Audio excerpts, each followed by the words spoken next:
The topic is angle of deviation produced by prism.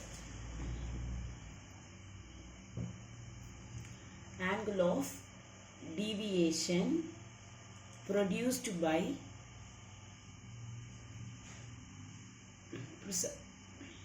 Okay, first I have the prism like this. Okay, I have the prism like this, and I'm taking this as an A, B, C.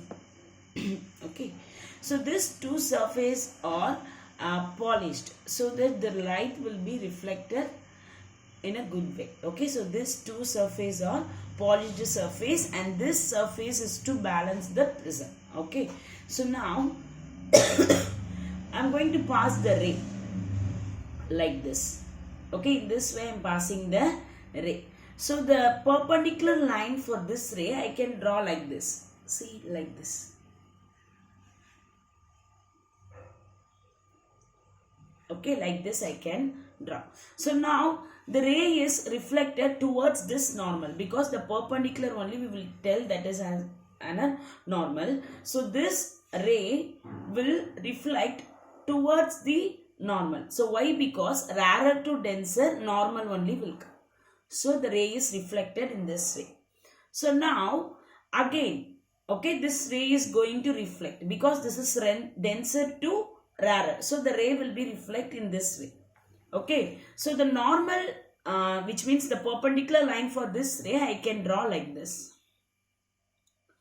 Okay, I can draw like this. So this is denser to rarer. Okay, so this is normal. This is the perpendicular line for this ray. So this is denser to normal. Okay, so this I am taking as an incident 1, and this I am taking as an incident 2. So even though this is a refracted ray, okay, this is a refracted ray, I am expressing this with the symbol incidence ray 2. So why? Because means for this medium this is the incident ray, and for this medium this is the incident ray. So even though it is a refracted ray, but I am taking this as an incident ray 2.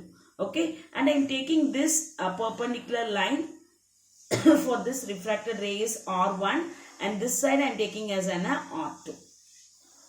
Okay, and I am marking it this as an N and B, C. So this I am taking as an I'll tell you later. So now, if there is no prism at all, if there is no prism, so what will happen directly? The given ray will go in this direction. Okay, the given ray will go in this direction. And consider here also I don't have any line, means the ray will obviously reflect in this way.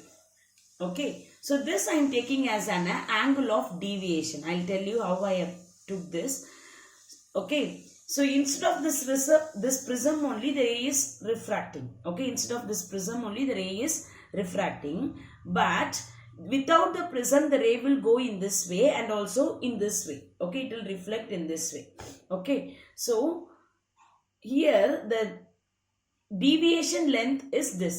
So எப்படி சொல்லலாம் அப்படினா, so எனக்கு வந்து இந்த ரே வந்து prism இல்லைனா இப்படி போயிருக்கணும். ஓகேவா, இந்த ரே வந்து எனக்கு இப்படி போயிருக்கணும். பட் எனக்கு இங்கே ப்ரிசம் இருக்கிறதுனால the ray got refracted. So the deviation angle is this. So எந்த அளவுக்கு ரிஃப்ராக்ட் ஆயிருக்கு, எந்த அளவுக்கு டீவியேட் ஆயிருக்கு நமக்கு தெரியணும்னா, நார்மலாக போன ரேவோட லென்த்தையும் ரிஃப்ராக்ட் ஆயிருக்க லென்த்தையும் நம்ம calculate பண்ணாதான் we can able to find out the deviation. Okay, so this I am taking as an I1 and this I am taking as an I2. So now we will name, this is P and this is what? Q. This point I am taking as an Q, and this point as an D. This is the angle of deviation, and this is D1 and D2. By adding this two distance we can find out the deviation angle, and this is the refracted ray, and this I am taking as an R and this as an S. So this S is said to be the emergent ray. This S is said to be the emergent ray. So if you understood this diagram, we can easily do the calculation. Okay, so now so exterior angle is equal to sum of interior angle. Exterior angle is equal to sum of interior angle. Okay, so first I am going to take this triangle. Okay, hope you can able to see it clearly. I am going to take this triangle. So which is nothing but this M, I didn't name now, M, Q and R. Okay, M, Q and R. I'll draw it separately. See here, like this, M, Q, R. Okay, so here I'll have the D1, D2. Here I have the D. Okay, but to find out the deviation, I need to calculate the both deviated angle. So this is MQR. So now listen carefully. So sum of exterior angle, the exterior angle is equal to sum of interior angle. Which is the exterior angle here? Deviation. D is equal to sum of interior angle is D1 plus D2. So D1 plus D2. D1 plus D2. So now I am taking, okay, take this as an equation 1. So angle MQR. So Q as the angle here. So now I can write D1 is equal to, what is there in D1? I have I1 and that is equal to R. Okay, so that is equal to R. So how means the vertical angles are equal. Okay, the vertical angles are equal. This I1 and R1 is equal. Okay, so I am taking D1 is equal to I1 is equal to R1. Okay, like that it will come. So I need to find out the deviation angle 1. So the Q only has the deviation angle. So D1 is equal to I1. Take the R1 to this side. So it will become minus R1. It will become minus R1 and keep this equation as 2. And again I am taking the angle MRQ. I am going to find out this deviation angle 2. So I am taking it as an MRQ. So I will be getting D2 is equal to, similarly in this side.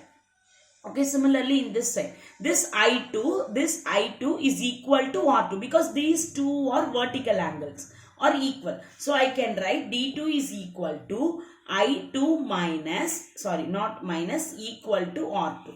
The same way D2 is equal to I2 minus R2 and keep this equation as 3. Okay, so now what I am going to do means I am going to substitute this 2 and 3 equation in the first equation. So substitute 2 and 3 in equation number 1. Okay, so what is the equation? Actually D is equal to D1 plus D2. Okay, so just we are going to substitute. Okay, just we are going to substitute. Okay, so D is equal to, what is the D1 value? I1 minus R1. So I1 minus R1 add and I2 minus R2. Okay, so now D is equal to, yes, keep I and on one side, R and on one side. I1, okay, I1 plus I2. Okay, both having the plus sign.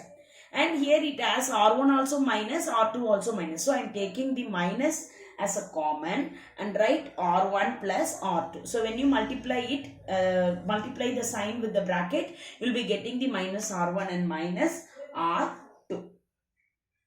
Okay, and keep this as a fourth equation.